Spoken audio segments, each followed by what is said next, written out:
خدا کے کلام کے مطابق خدا کے خوف کے اندر رہتے ہوئے اپنی زندگیاں گزاریں گے اور دعا کریں گے، کیونکہ وقت نزدیک ہے میرے عزیزوں۔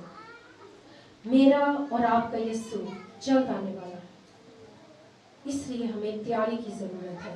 بیویاں دعا کے ذریعے اپنے آپ کو تیار کریں، شوہر دعا کے ذریعے اپنے آپ کو تیار کریں، اپنی بیوی اور بچوں سے پیار کر کے اپنے گھرانے سے الفت کا اظہار کریں، تو پھر وہ سمجھ سکتے ہیں کہ وہ مسیح سے پیار کرتے ہیں۔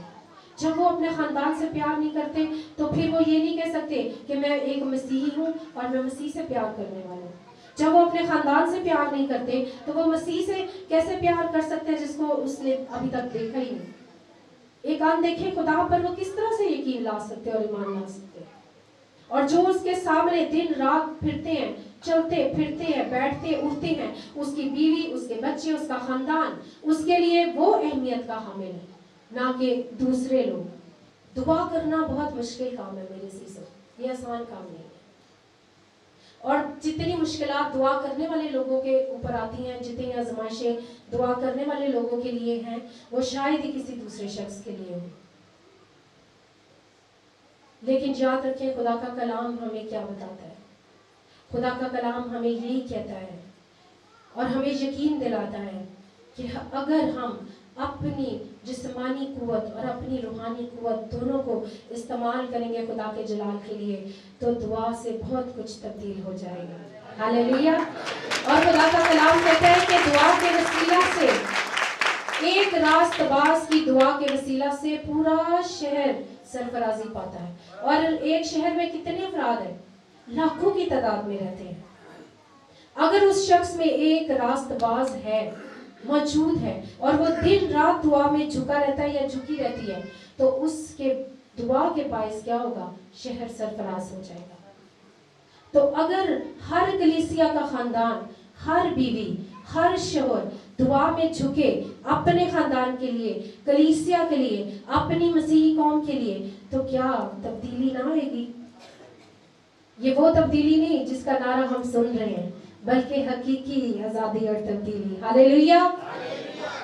اور پھر جب مسیح بادلوں پر آئے گا تو کیا دیکھے گا؟ وہ ہمیں بیدار اور جاگتے ہوئے پائے گا، اور پھر وہ اپنی کلیسیا، اپنی دلہن کو بادلوں پر اٹھا لے جائے گا۔ ہاللیلویا۔ اس لیے دعا کرنے کی بیویوں کو ضرورت ہے میرے عزیزوں۔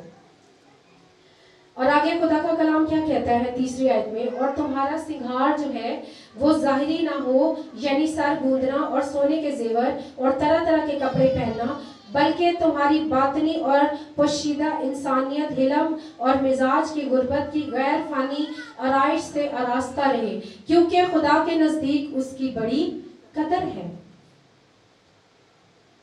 اور اگلے زمانے میں بھی خدا پر امید رکھنے والی مقدس عورتیں، یہاں پر اس لفظ پر غور کیجئے، مقدس عورتیں اپنے آپ کو اسی طرح سے سنوارتی اور اپنے شوہر کے تابع رہتی تھیں۔ چنانچہ سارہ ابراہیم کے حکم میں رہتی اور اسے خداوند کہتی تھی، تم بھی اگر نیکی کرو اور کسی ڈراوے سے نہ ڈرو تو اسی کی بیٹیاں ہوئیں۔ کس کی؟ سارہ کی، ابراہیم کی۔ اور پھر اس کے وسیلے سے کیا ہوں گے؟ ہم یسوع مسیح کے بیٹے اور بیٹیاں کہلائیں گے۔ کیسے؟ جب ہمارے رویے، جب ہماری زندگیاں جو ہیں وہ خدا کے کلام کے مطابق ہوں گی۔ اور یہاں پطرس رسول جو ہے وہ کیا چاہتا ہے؟ کہ شوہر بھی خدا کی طرف مائل ہوں۔ آگے دیکھیے 7ویں آیت، بہت ہی اہم آیت ہے، اور اب بیویاں سکون سے بیٹھیں کیونکہ اب بھائیوں کی باری ہے۔ اے شوہرو، تم بھی بیویوں کے ساتھ عقل مندی سے بسر کرو، اور عورت کو نازک ظرف جان کر اس کی عزت کرو، اور یوں سمجھو کہ ہم دونوں زندگی کی نعمت کے وارث ہیں، تاکہ تمہاری دعائیں رک نہ جائیں۔ دعائیں کیوں رکی رہتی ہیں؟ اس لیے کہ میاں اور بیوی ایک بات پر متفق نہیں ہوتے۔ اگر مسیح جو ہے، یہ صلیب کا نشان آپ دیکھ رہے ہیں نا، اگر مسیح جو ہے وہ سربراہ ہے، وہ کلیسیا کا سر ہے، اور بیوی اور شوہر دونوں کیا ہیں؟ اس کے تابع ہیں، تو پھر خاندان گھرانے جو ہیں وہ برکتیں پائیں گے. پھر خاندان گھرانے جب خدا کے خوف کے اندر رہیں گے تو پھر ان کے اندر برکتیں اور خدا ترسی اور خدا خوفی پیدا ہوگی. اور یہاں 7ویں آیت میں یہی خدا کا کلام کہہ رہا ہے مردوں سے بھی کہ وہ دونوں زندگی کے وارث ہیں، صرف ایک نہیں. اس لیے ان کی دعائیں رک کیوں جاتی ہیں؟ یہاں پر جو ہے رسول ایک شوہر سے مخاطب ہے اور یہاں بیویاں سے بھی مخاطب ہے کہ دعائیں کیوں رک جاتی ہیں، کیوں ابلیس ان کی زندگیوں سے موقع پاتا ہے. اس لیے کہ جو خدا چاہتا ہے وہ ویسا نہیں کرنا چاہتے. اور بیویاں کیا کرتی ہیں؟ وہ باطنی سنگار میں مصروف رہتی ہیں، خوبصورت کپڑے اور جدید قسم کے فیشن کرنا وہ ضروری سمجھتی ہیں.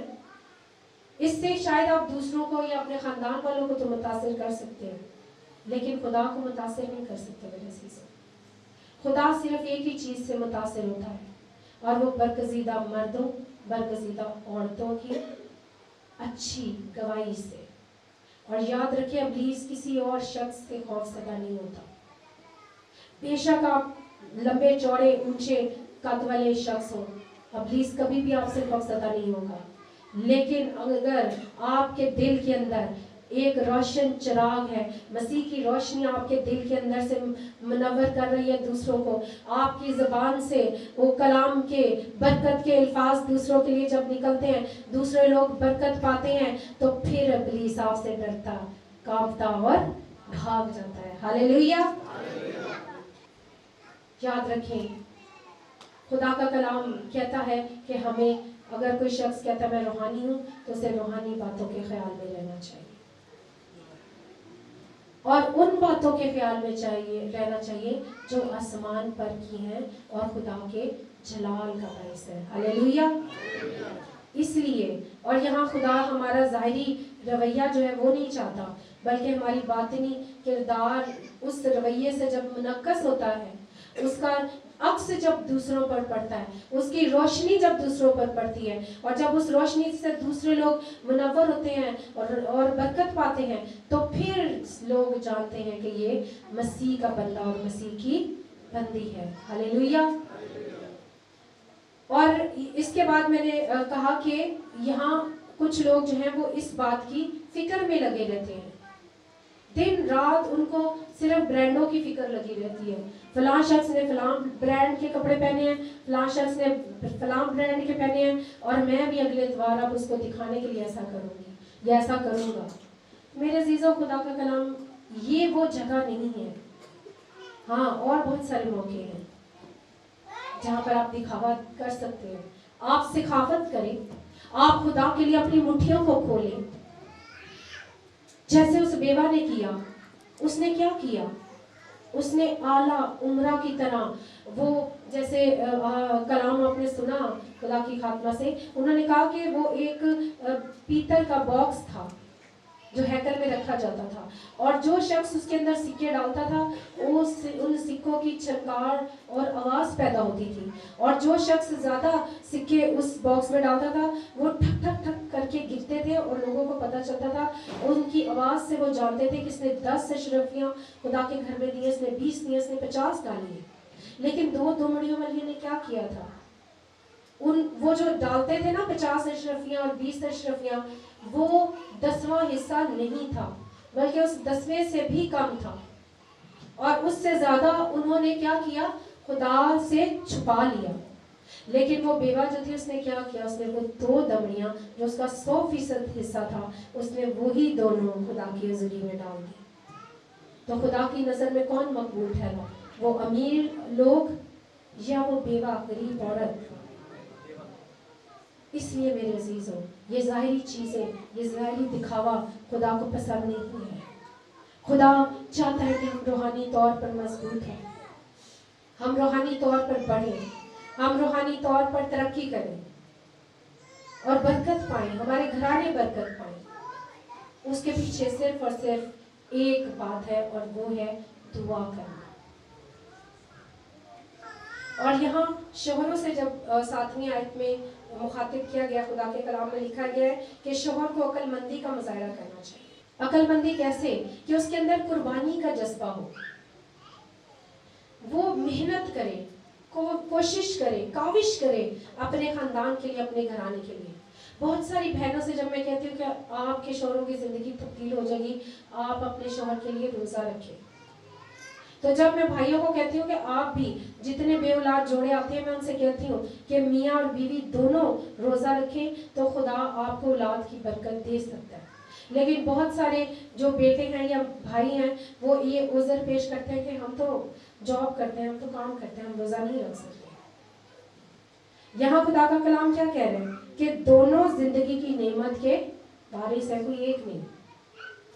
اس لیے وہ کوشش کریں, کاوش کریں, قربانی پیش کریں اپنے اپنے خاندانوں کے لیے اور عقل مندی کا مظاہرہ کریں. اور دوسری بات کیا ہے کہ اپنی بیوی کو خدا کی پرفضل نجات اور ابدی زندگی کی میراث میں شامل کریں, اسے الگ نہ کر دیں, اسے باہر نہ نکال دیں. اگرچہ خدا نے آپ کو سربراہ بنایا ہے, اگرچہ خدا نے آپ کو افسر بنایا ہے, اگرچہ خدا نے آپ کو ایک اتھارٹی دی ہے, لیکن اس اتھارٹی کے مطلب یہ نہیں کہ آپ اس کو غلط استعمال کریں. آپ نے اس کو کیا کرنا ہے, اپنی بیویوں کے ساتھ عقل مندی سے بسر کرنا ہے اور عورت کو نازک ظرف جان کر اس کی عزت کرنی ہے, گالیاں نہیں دینی. تو اتھارٹی کا, اپنی طاقت کا, اپنے اختیار کا غلط استعمال نہیں کرنا, بلکہ خدا کا خوف جانتے ہوئے اپنے خاندان, اپنے گھرانے کے ساتھ اپنی زندگی کو بسر کرنا ہے اور اپنی بیوی کی عزت کرنی ہے. یاد رکھیں ان مردوں کی کبھی بھی خاندان میں عزت نہیں ہوتی جن کی بیویوں کی عزت نہ ہو. اگر آپ کا بڑا بھائی, اگر آپ کی بہن آپ کی بیوی کی بے عزتی کرے تو کیا کل آپ کی عزت کرے گی؟ وہ کل جس طرح وہ آپ کی بیوی کی بے عزتی کر رہی ہے وہ آپ کی بھی کرے گی. آپ کا کوئی رشتہ دار اٹھ کے آپ کی بیوی کی بے عزتی کر رہا ہوتا ہے اور مرد خاموشی سے بیٹھ کے دیکھ رہے ہوتے ہیں یا سن رہے ہوتے ہیں. یاد رکھیں, جس خاندان کی ذمہ داری خدا نے آپ کے سپرد کی ہے میرے عزیزوں, آپ نے اپنے اس خاندان کی خبر گیری کرنی ہے, اس خاندان سے, اپنی بیوی سے, اپنے بچوں سے محبت کرنی ہے تاکہ دونوں زندگی کی نعمت کے وارث ہیں. اور یہ بات کو سمجھنا ہے آپ نے. پھر کیا ہوگا کہ جب آپ اپنی بیوی کو خدا کی پرفضل نجات اور اپنی زندگی کی میراث کا برابر کا حصے دار سمجھیں گے تو پھر آپ کی بھی خاندان میں اور معاشرے میں عزت ہوگی, اور آپ کی بیوی کی بھی, اور آپ کے گھرانے کی, اور آپ کے بچوں کی مثال لوگ دیں گے. یاد رکھیں, جن میاں بیوی کی زندگی جھگڑے میں گزرتی ہے, ایک دوسرے کے ساتھ لڑائی جھگڑے کرتے رہتے ہیں, ہر بات پر بحث کرتے ہیں, ان کے بچے جو ہیں وہ مینٹلی طور پر ریٹارڈڈ ہوتے ہیں. اور مینٹلی طور پر ریٹارڈڈ کا مطلب یہ ہے کہ یعنی وہ دماغ سے بالکل فارغ ہو جاتے ہیں وہ بچے. پھر یا تو وہ نوجوان بیٹے کیا کرتے ہیں, وہ نشئی پوڈری بن جاتے ہیں, یا پھر وہ جو اپنے باپ کو کرتے دیکھتے ہیں وہی کام وہ کرتے ہیں. وہ بھی اپنی بیویوں کو گالیاں نکالتے ہیں, وہ بھی اپنی بیویوں پہ غصہ ہوتے ہیں, وہ بھی باہر سے کٹ کھاتے ہیں اور گھر آ کے, سمجھ گئے, ہاں, گھر آ کے ہیرو اور باہر زیرو. جو نمونہ باپ گھر کا سربراہ دے گا وہی نمونہ اس کا بیٹا اور اس کا پوتا لے گا, اور وہی نمونہ بیٹا اور پوتا جب لے گا تو آگے وہ بھی اپنے خاندانوں کے ساتھ وہی سلوک کریں گے. تو کیا مسیحا نے جو قربانی بیش قیمت خون اس صلیب پر میرے اور آپ کے خاندانوں گھرانوں کے لیے بہایا, کیا آپ اس کی شکل کو بگاڑ نہیں رہے؟ اس لیے ہوش کریں میرے عزیزوں, ہمیں ہوش کرنے کی ضرورت ہے. خدا کے کلام کے مطابق اپنی اپنی زندگیوں پر غور کرنے کی ضرورت ہے. اور ہر شوہر جو ہے اپنی بیوی کی تعریف کرے. جب ہر شوہر اپنی بیوی کی تعریف کرے گا, بچے اس کے رویے کو دیکھیں گے کہ ہمارا باپ ہماری ماں کی عزت کرتا ہے, پھر وہ بھی اپنی ماں کی عزت کریں گے. جب وہ دیکھتے ہیں کہ ہمارا باپ دن رات ہماری ماں کی بے عزتی کرتا ہے, اس کو بے عزت کرتا ہے, اس کو گالیاں نکالتا ہے, وہ بچے بیٹے بیٹیاں بھی کبھی اپنی ماں کی عزت نہیں کرتے. یہ کلام کے مطابق ہے ساری باتیں جو میں آپ سے کہہ رہی ہوں. یہ باتیں بہت تلخ ہیں, کڑوی ہیں, میں جانتی ہوں, لیکن آج میں نے خدا سے بڑی قوت حاصل کی ان باتوں کو بیان کرنے کے لیے. کیونکہ کبھی کبھی کڑوی گولیاں جو ہیں، اینٹی بایوٹکس جو ہے نا، وہ اس لا علاج بیماری کا علاج ہوتی ہیں جو روحانی یا جسمانی طور پر ہمارے خاندانوں گھرانوں کو لگ چکی ہے۔ اس لیے ہمیں خدا کے کلام پر غور کرنا ہے، خدا کے کلام کی بات کو سننا ہے، اسے ماننا ہے۔ اور اگر شوہر جو ہے یہ کام نہیں کرتا جو خدا کا رسول یہاں بیان کر رہا ہے اس حوالے میں، اور خدا کا کلام بیان کر رہا ہے، تو پھر وہ شوہر ایک ناکام شوہر ہے، پھر وہ اپنے خاندان کی کفالت کے معاملے میں بالکل ناکام شخص ہے۔ اس لیے اسے کہا گیا ہے عقل مندی کے ساتھ زندگی بسر کرے، تاکہ وہ اپنے اور خدا کے درمیان دعاؤں کے اندر رکاوٹ نہ بنے۔ یاد رکھیں خدا کا کلام سیدھا سیدھا یہاں مردوں کو الزام دے رہا ہے، اور یہاں خدا شوہر کو گھر کے سکون کو قائم رکھنے کے لیے جواب دہ سمجھتا ہے۔ اگر کسی گھر میں بے سکونی ہے، بے اطمینانی ہے، تو اس کی وجہ بیویاں تو ہو سکتی ہیں، ان کے خرچے ہو سکتے ہیں، لیکن خدا جواب دہ مردوں سے ہے، اس نے سربراہ سے جواب لے، وہ جواب دہ سربراہ سے ہے کہ بتا کیا کیا تو نے اپنے خاندان کے لیے، اپنے گھرانے کے لیے۔ اور خدا پاک کیا کہتا ہے کہ میں نے کیا کیا؟ میں نے تمہارے گناہوں کے عوض، اس کے بدلے میں اپنے سب سے پیاری چیز جو آسمان پر میں نے رکھی تھی وہ میں نے زمین پر تمہارے لیے بھیج دی، قربان کر دی صلیب پر، اور اس کا قیمتی خون بہا، اسے کانٹوں کا تاج پہنایا گیا، اسے اس کے منہ پر تھوکا گیا، اسے کوڑے لگے، اس کا بدن چھلنی چھلنی ہوا۔ اس قربانی کے عوض تو نے کیا کیا؟ یہ سربراہ جتنے بھی خاندانوں کی یہ سن لیں، وہ اس بات کے جواب دیں میرے بھائیوں، میرے بزرگوں۔ اس لیے ہمیں خدا کے کلام کے مطابق عمل کرنا ہے، تاکہ میاں اور بیوی جب مل کر دعا کریں گے تو ان کی دعائیں رک نہ جائیں، ٹھہر نہ جائیں گی۔ خدا کے تخت کے پاس پہنچنے سے پہلے راستے میں ابلیس انہیں روک دیتا ہے، ہماری انسانی کمیوں کمزوریوں کے باعث، اور پھر ہم کہتے ہیں جی ہماری دعاؤں کا جواب کیوں نہیں خدا دیتا؟ جب میاں بیوی کے تعلقات ہی آپس میں صحیح نہیں ہے، وہ ایک دوسرے سے، بیوی شوہر سے باتیں چھپاتی رہتی ہے اور شوہر بیوی سے باتیں چھپاتا رہتا ہے، اور دونوں مل کر خدا سے چھپانا شروع کر دیتے ہیں۔ اور پھر یاد رکھیں حنانیہ سفیرہ نے کیا کیا تھا؟ انہوں نے کہا ٹھیک ہے ہم نے خدا سے وعدہ تو کر لی ہے، 50% ہم دیتے ہیں خدا کو، 50 ہم اپنے لیے رکھ لیتے ہیں۔ تو وہ دونوں کیا ہوئے؟ مر گئے۔ تو یہاں خاندانوں کی روحانی موت ہو جاتی ہے میرے عزیزوں، جب وہ ایک دوسرے سے باتیں چھپاتے ہیں۔ اس لیے دعاؤں میں جھکنے کی ضرورت ہے، دعا کرنے کی ضرورت ہے، تاکہ شوہر اور بیوی کے درمیان کوئی نااتفاقی نہ ہو۔ نہ صرف ان کی ایک دوسرے کے ساتھ تعلقات بھی وہ متاثر کرتی ہے نااتفاقی، اور خاص طور پر ان کی زندگی کے لیے مدد اور پروردگاری جو خدا کی طرف سے پیدا ہوئی ہے وہ رک جاتی ہے، اس کی راہ کے اندر رکاوٹ بن جاتی ہے وہ باتیں، ان کے تعلقات، اور یہ ان کی دعاؤں کے پر اثر ہونے سے ان کو روک دیتی ہے۔ اور یہی یہاں پر خدا کا کلام کہہ رہا ہے کہ تمہاری دعائیں رک نہ جائیں۔ یاد رکھیں چھوٹی چھوٹی تبدیلیاں ہماری زندگی کے اندر بہت بڑے بڑے جلالی کام کر سکتی ہیں۔ ہاللیلویا۔ فقط کیا کرنا ہے ہمیں؟ فقط ہمیں خدا کے کلام کے مطابق اپنی زندگیوں پر غور کرنا ہے۔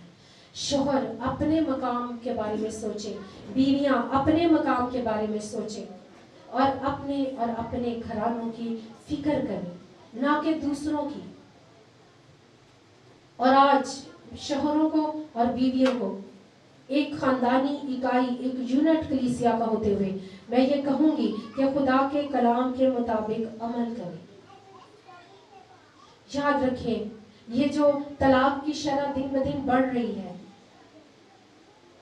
وہ کیوں بڑھ رہی ہے؟ اس لیے کہ میاں اور بیوی کے تعلقات خدا کے کلام کے مطابق نہیں ہیں، ان کے رویے، ان کی سوچیں خدا کے کلام کے مطابق نہیں ہیں، ان کی زندگیاں خدا کے کلام کے مطابق نہیں ہیں، ان کے کام خدا کے مطابق نہیں ہیں، ان کی پاکیزگی خدا کے کلام کے مطابق نہیں ہے، ان کی روحانی اور جسمانی دونوں طرح کی جو زندگیاں ہیں وہ خطرے میں ہیں میرے عزیزوں۔